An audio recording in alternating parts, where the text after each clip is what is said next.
Nanti gitu.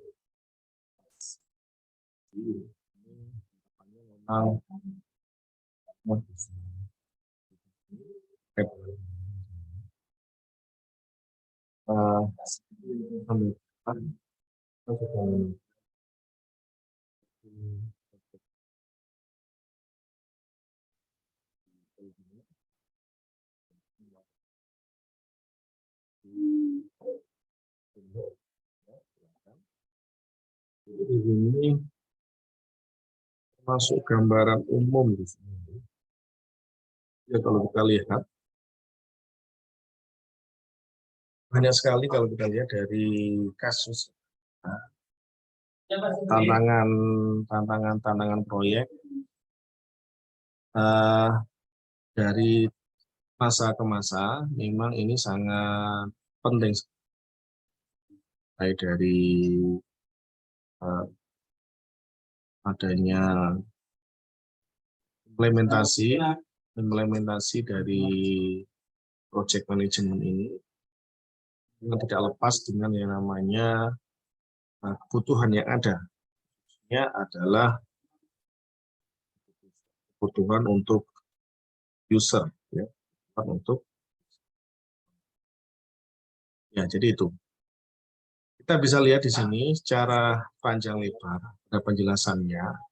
Di sini saya ringkas sesuai dengan apa yang saya pahami. Jadi project management, pendekatan project management, manajemen proyek ini cukup relatif modern, ya. Kalau kita lihat ada beberapa karakteristik yang penting yang perlu kita pahami, yaitu berkaitan dengan restrukturasi manajemen dan juga teknik dalam mengadopsi memanage ya atau manajemen dari perusahaan atau instansi atau institusi. Jadi perlu kita perhatikan ada beberapa hal yang hanya itu dari beberapa macam organisasi, ya. Ini khususnya proyek-proyek yang besar bisa kita lihat dari lingkup yang ada dari industri maupun yang lainnya. Kita bisa lihat dari buku ini dibahas, ya, maupun organisasi. Dan dari banyak hal tadi kita bisa mendiskusikan bahwasannya manajemen proyek ini adalah hal-hal yang sifatnya level eksekutif, ya, atau pembahasannya. Dan juga kalau kita lihat ke depan, ya, dalam suatu birokrasi sendiri, dia memiliki berbagai macam keterkaitan antara lain, ya, yang hubungan dari suatu proyek. Oleh karena itu di dalam bukunya ini, kalau kita lihat ya, manajemen proyek itu sendiri, kalau kita lihat ada beberapa yang perlu kita perhatikan supaya nanti kita juga memahami apa sih sebenarnya yang akan kita lakukan ketika kita menjadi seorang manajer proyek, ya, proyek itu sendiri. Ya, ini yang perlu kita perhatikan. Ya, sebagai contoh, kita akan memahami apa sih sebenarnya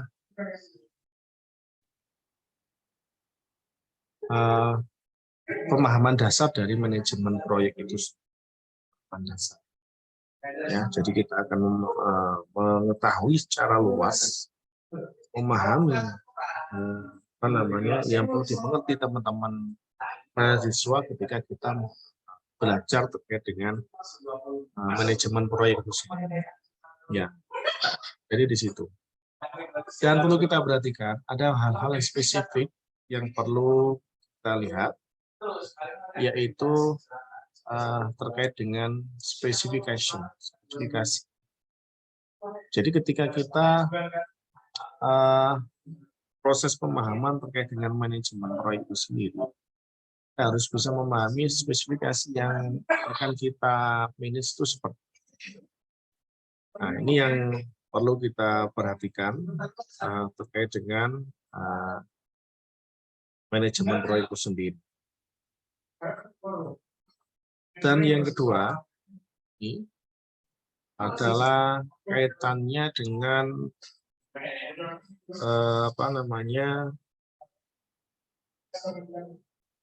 permulaan atau akhir dari kita pendefinisian ketika proyek itu dikerjakan. Ya, itu yang penting. Jadi kita harus mampu mendefinisikan kapan dimulai dan kapan berakhir dari proyek itu. Karena kalau kita nggak menentukan seperti itu, maka repot akhirnya. Yang jadi permasalahan adalah waktu.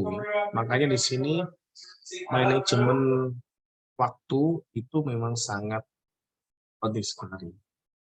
Ya, karena apalagi kalau vendor atau perusahaan, maka ini adalah hal yang sangat mendasar ketika melakukan definisi awal, kapan dimulainya dan kapan ya. Dan itu juga pada saat kita menentukan kapan dimulai, kapan diakhiri itu juga butuh waktu yang panjang ya. Stakeholder atau mungkin ada kesepakatan dan sebagainya. Ini yang perlu kita pahami bersama. Kita membahas terkait dengan pemahaman mengenai manajemen. Dan yang ketiga ini adalah kaitannya dengan pendanaannya, ya. Jadi funding, ya, termasuk penting karena ada batasan dana. Ya, kita harus memiliki batasan dana ya. Funding ini harus memiliki batasan dana. Jadi manajemen budget, manajemen anggaran ini penting sekali ketika kita mendevelop suatu proyek. Dan seorang manajer proyek harus bisa mampu untuk ya. Jadi memang ketika diaplikasikan berapa sih sebenarnya yang dibutuhkan itu sudah ketahuan. Ini kalau kita kaitkan dengan efek yang ada. Dan yang tidak kalah pentingnya lagi adalah resource, baik itu human maupun non-human, ini kira-kira seberapa yang kita butuh. Adalah hal yang penting yang kita membangun atau memanage suatu proyek. Dan contohnya resource yang ada ini meliputi bisa dari orangnya atau mungkin orang ini masuk dalam kategori human SDM-nya, atau dari sisi yang lain itu yang tidak kalah penting itu adalah tool atau peralatan dibutuhkan apa non-human, ini resource. Dan juga yang tidak kalah penting itu adalah uang. Saat itu kita membangun suatu manajemen proyek itu sendiri. Ya, maka kita bisa melihat dari berbagai macam hal tadi. Dari berbagai macam hal ini kita bisa mengaplikasikan secara multi function. Maksudnya apa di sini? Maksudnya apa? Jadi di dalam pemahaman manajemen proyek itu harus bersifat multifungsi, ya, multifungsi. Maksudnya apa? Kita harus bisa memanage dengan rupa mulai dari resource yang ada, pendanaan, kapan penelitian, mulai dan berakhir, dan objektivitas, spesifikasinya seperti apa, itu juga harus diketahui. Dan kita memahami terkait dengan manajemen proyek. Di samping itu, dalam manajemen proyek, termasuk juga di dalamnya ada project planning dan project monitoring.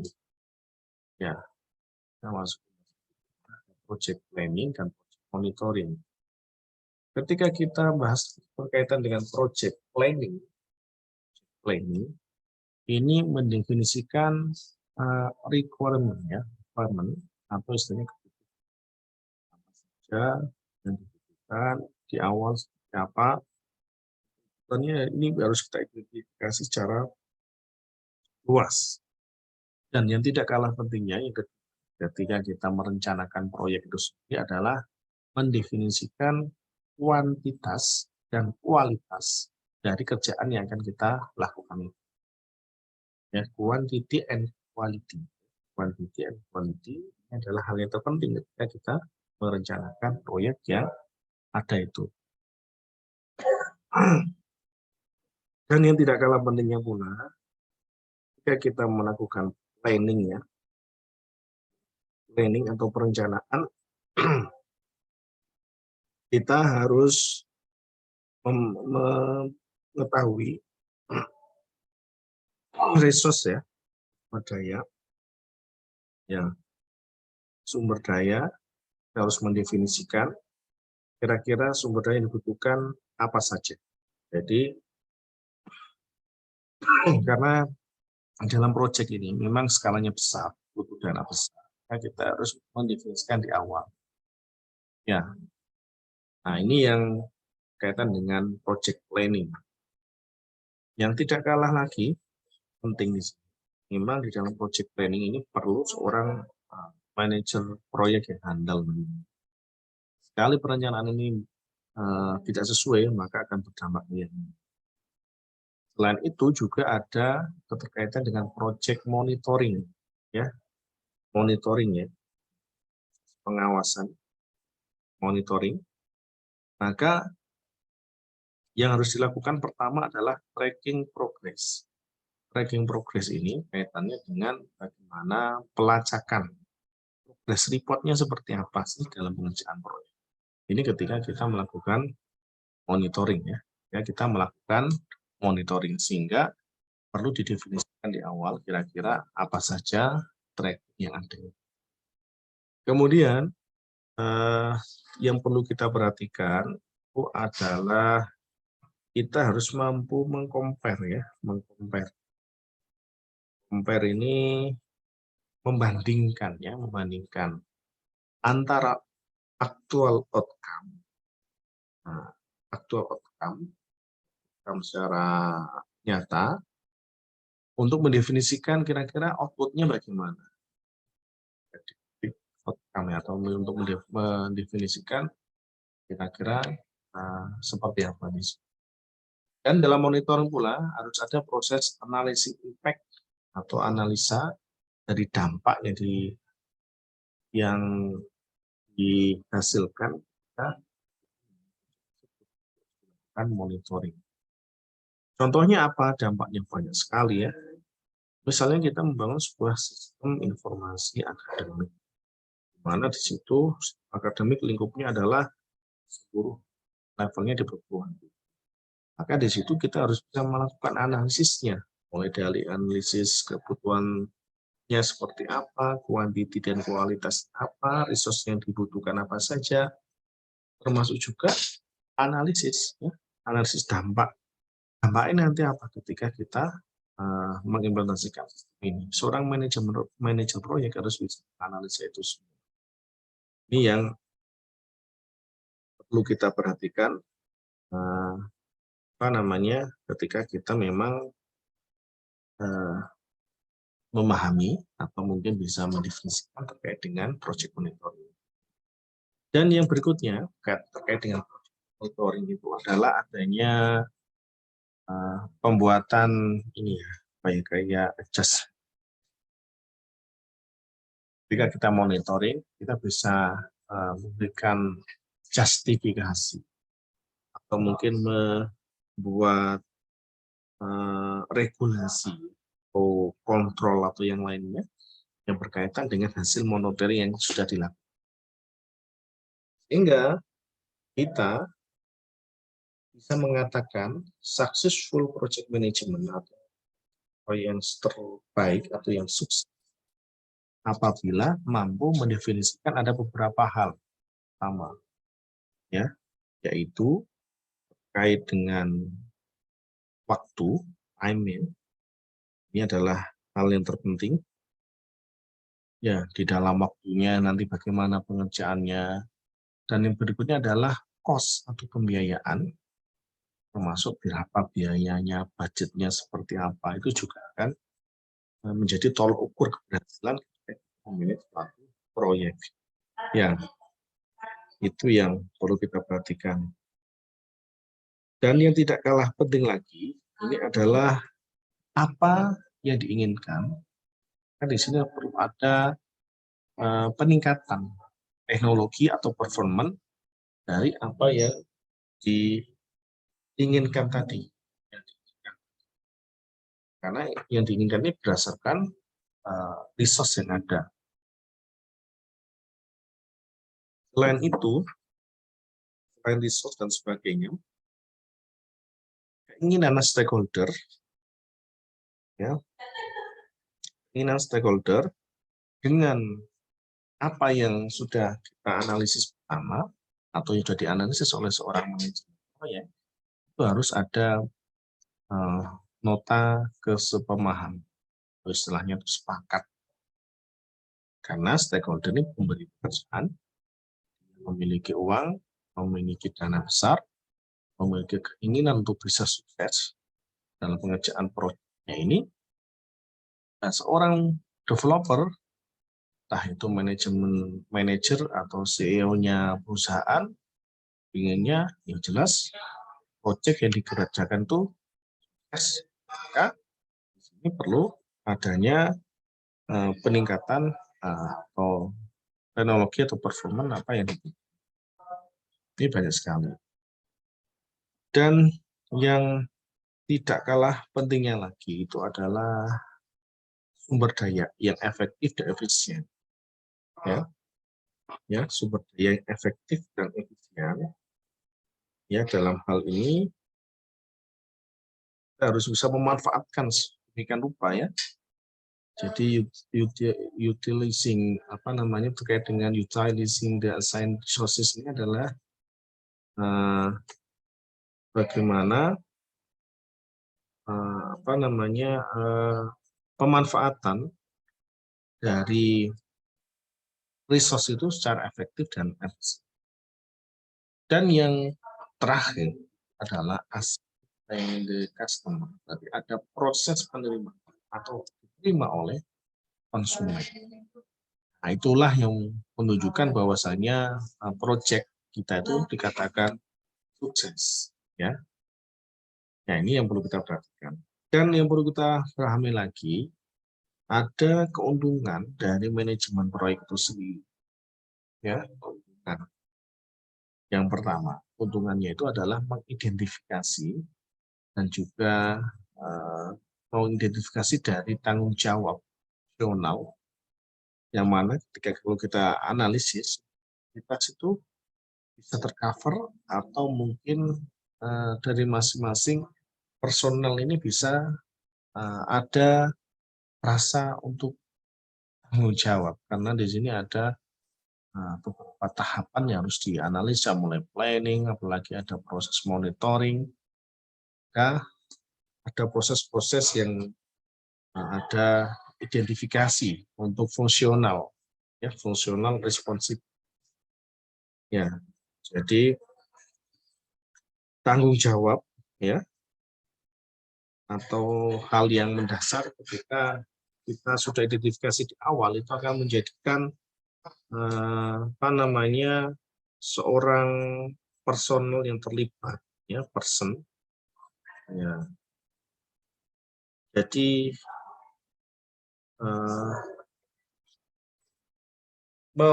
tanpa mempedulikan mungkin ya, atau mungkin di hal pengembangan itu sangat semua aktivitas itu bisa terbentuk. Dan yang berikutnya itu adalah meminimalisir kebutuhan untuk reporting secara berkala. Terus ini adalah mengidentifikasi ya waktu, batasan waktu untuk scheduling ya, dan juga mengidentifikasi dari metodologi untuk analisis ya, karena di dalam apa namanya analisis ini memang untuk hal terpenting ketika kita ingin menjadi yang terbaik ketika kita memanage suatu, dan juga pengukuran ya. Jadi di situ kita bisa mengetahui ya kira-kira apa sih penyelesaian ya penyelesaian atau mungkin pencapaian ya, pengukuran pencapaian dalam planning itu seperti apa. Jadi measurement of accomplishment, nah ini merupakan pengukuran atas ketercapaian dari perencanaan itu seperti apa. Kemudian yang berikutnya itu adalah kaitannya kita identifikasi lebih awal ya, early identification, identifikasi awal terkait dengan problem atau masalah yang memang kalau kita lihat dari perusahaan itu masalah itu sangat besar sekali. Jadi di awal itu kita harus mampu melakukan identifikasi. Terus berikutnya adalah melakukan improvisasi atau melakukan proses improvement dari estimasi ya, estimasi yang ada, masuk apa namanya kapabilitasnya untuk perencanaan ke depan tuh baik. Ya, terus keuntungan yang lainnya kita mampu memanage suatu proyek itu adalah memahami kapan suatu objektivitas itu bisa diselesaikan dalam saat misalnya ya, atau dalam istilah lainnya itu ada rasa-rasa yang sangat mendasar ketika suatu manajer atau yang ditugasi sebagai manajer proyek melebihi dari yang targetkan itu ya. Nah, ini adalah hal terpenting ketika kita memahami dari pentingnya potensial dalam proyek. Dan kalau kita lihat memang di dalam manajemen proyek ya, dari beberapa keuntungan itu kita juga nggak bisa memungkiri lagi bahwasanya apa saja yang terkait ya, apa saja yang terkait dari kendala-kendala yang ada ya, dari kendala-kendala yang ada, hambatan ya. Teko ini adalah hambatan ya. Jadi keuntungan yang tadi sudah disebutkan itu bukan berarti tanpa hambatan. Kenapa di sini? Banyak sekali sebenarnya. Contohnya itu adalah tingkat kompleksitas. Semakin besar kompleksitinya, maka project yang di-handle atau yang di-manage itu juga memiliki tantangan yang cukup besar. Ya. Dan juga kebutuhan atau requirement atau uang lingkup besar kita membangun atau manage suatu proyek. Dan yang tidak kalah jadi hambatan utama di situ adalah ada ada restructuring organisasi. Jadi di situ tuh semacam ada perombakan ya, restrukturisasi organisasi ini semacam kayak perombakan ya. Nah, ini yang menjadi atau penataan ya, penataan dari organisasi. Jadi intinya itu kayak ada semula ini, karena ini kaitannya dengan apa? Kan kalau ada restrukturisasi organisasi itu dampaknya juga ke arah kebijakan. Apalagi organisasinya level-level atas yang diubah, ini sangat dampaknya sangat banyak sekali. Dan yang berikutnya adalah project risk. Ya, project risk. Ini risiko dari project itu sendiri. Ini juga menjadi hal penting.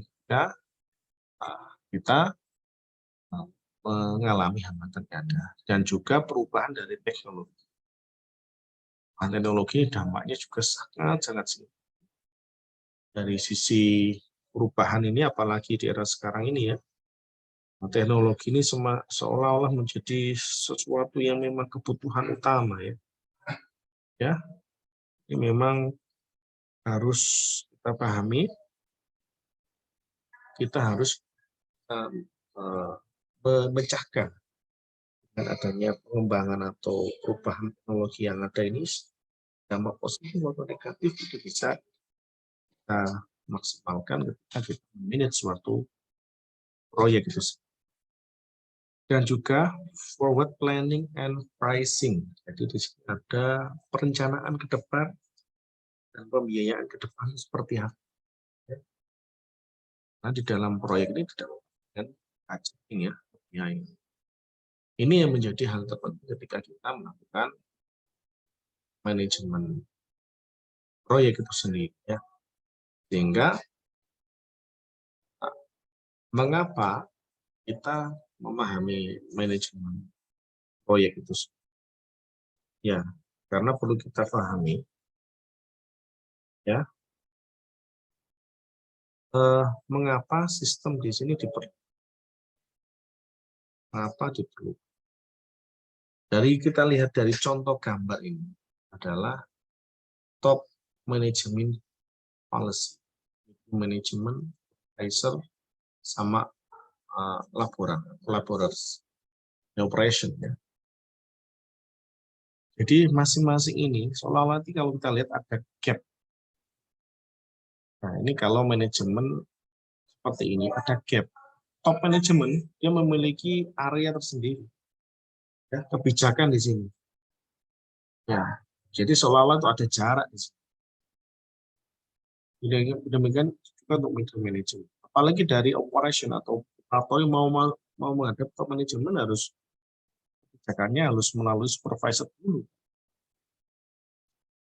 Jadi memang ini terdapat gap. Beda lagi kalau kita lihat. Yang kedua adalah functional gap, departmentization. Jadi kalau gambar ini, kalau kita lihat, ini dari sisi fungsional. Nah, dari sini semua, ini jika manajemen gap dan functional gap untuk departmentization, masing-masing departemen tadi, ini kita bisa kelompokkan dalam sebuah level operasional. Ini bisa menyatu dengan yang lain, dari manajemen, dari departemen, dan sebagainya. Makanya di sini, di dalam project management, sumber daya utama, resources utama, supaya kita menghasilkan suatu hubungan relasi yang bagus ke customer, stakeholder, atau yang lainnya, maka ada 3 hal ini. Time, waktu, cost, biaya, performance atau teknologi. Ini yang menjadi yang utama. Maka kita perlu perhatikan dalam manajemen proyek usaha. Perlu adanya action management. proses mulai dari input sampai dengan output. Input ini jelas, resources ada, mulai dari kapital, material, equipment, facilities, information, dan personal, adalah bagian dari resources. Diintegrasikan, nanti akan muncul output dalam bentuk produk, ya, service, atau profit. Ini merupakan integration management. Ya, ada modal, bahannya gimana, terus toolnya seperti apa, fasilitasnya, proses integration, hasilnya adalah sebuah ada itu. Baik, dan kalau kita lihat ya, untuk overview saya kira cukup. Baik. Proyek itu sendiri. Nanti kita bahas terkait dengan pembahasan functional manager rule ya, sebagainya.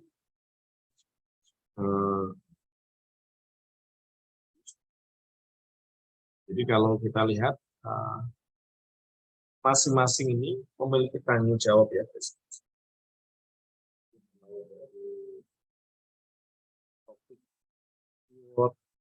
Direction, evaluation, and control ini masing-masing memiliki tanggung jawab sendiri-sendiri.